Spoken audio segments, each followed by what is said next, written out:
Hi, this is Taylor with Valleyscape, and today we're going to talk about repairing a drip line, but specifically it's a Netafim drip line. And you may be familiar with these, but they're the brown tube that's very commonly used nowadays. So we're going to show you how to do that. We actually hit it when we were trenching to put in some landscape lighting, and we're going to show you the repair. It's pretty easy. So let's go ahead and do that. So obviously it's pretty easy to tell where we hit it, and we want to cut out the whole section that's bad.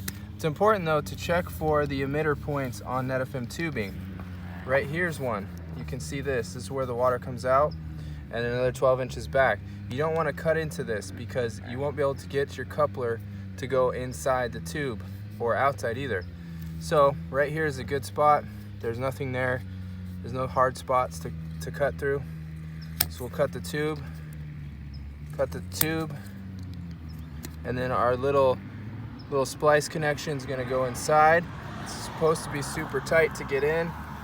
Push it all the way in, wiggle it. Fortunately here we have a little bit of flexibility because the tubing's on the surface. And then go ahead and put it in the other side.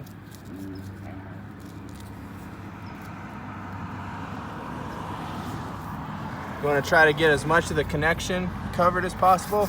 That way you know it's tight. This is good. It's not supposed to be easy, but that's why you don't want to repair it, or you don't want to break it in the first place. So thanks for watching, and I hope this helps you as you repair your drip system.